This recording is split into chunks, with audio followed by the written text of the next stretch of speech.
Hi, this is Russell and welcome to episode 2 in Building a Church.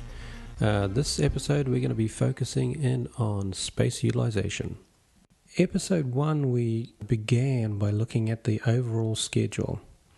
And if you remember, this schedule can be quite an extensive period of time. But what really starts at is understanding that you do need to make a change. It starts with understanding what you have, how you're using it, and tracking that over time. This is really space utilization. So here is the overall schedule, and if you remember, we are right at the very beginning of the schedule. And in fact, this is often considered not really part of the designing and building program. So without any further ado, let's have a look at what we're trying to achieve today. So the first thing really is to define what space utilization is. There really are two steps in defining that. The first is cataloguing the spaces around the church, and that really comes down to looking at each of the rooms in terms of what the attributes of the rooms are. And step 2 is the utilization or the use of the space. That is, from an activity standpoint, what are the rooms actually used for? And the second part is looking at how is this useful to the church.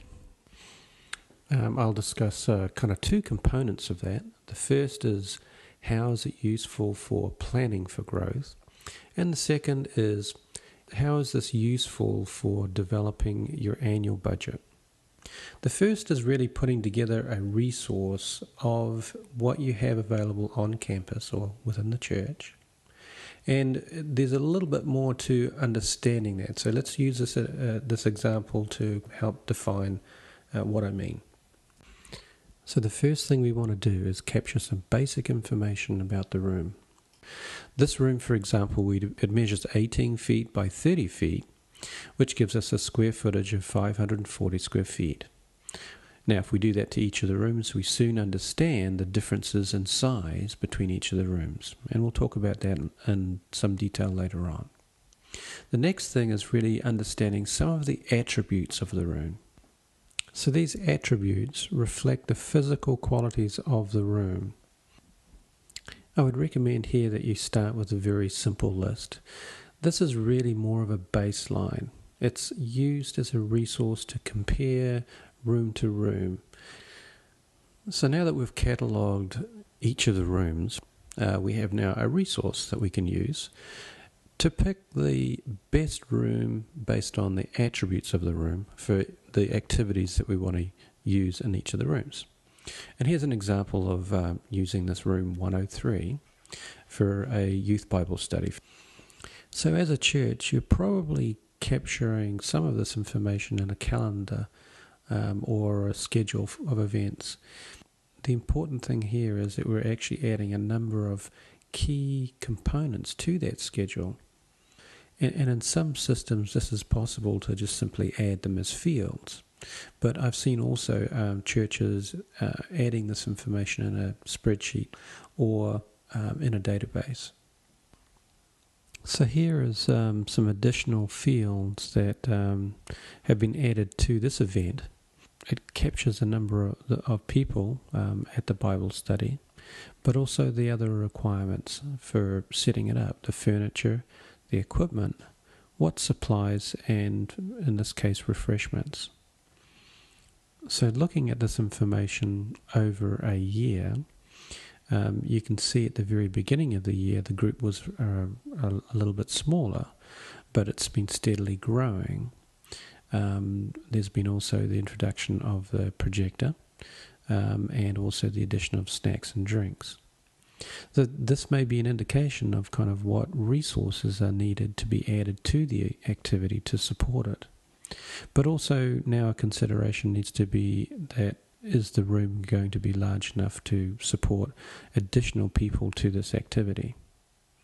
Well, in this example here, the room does indicate that we can actually add an additional table to cover that.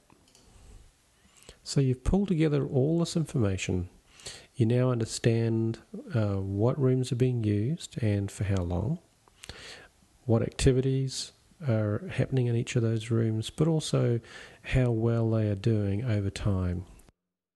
Room is an example of some annual costs that you may not consider in this manner, but useful to understand what the implications are relative to space.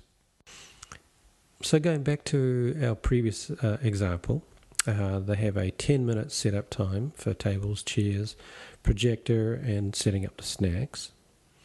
If you look at that from a staff standpoint, let's say it takes 2 people to actually set that up over that 10-minute period.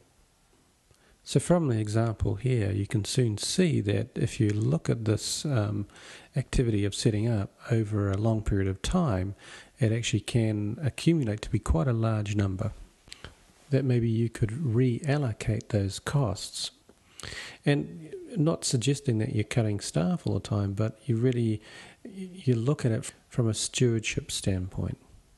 What is the best use of the resources that you have available to minister?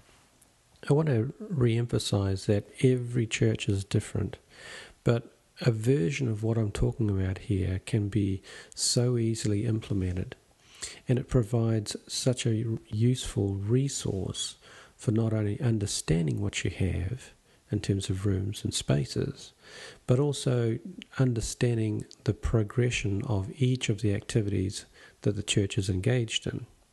So the other use for this information is actually when you start programming. We'll talk about programming in a later episode, but the information that you're gathering here with this technique is something that you can actually use as a basis for developing your own program. Well, I hope this series is of use for your church. Episode 3, we are going to be focusing on stewardship. Some of my experiences, the approaches some churches are using, and timing. Well, that's it for today. Take care and God bless.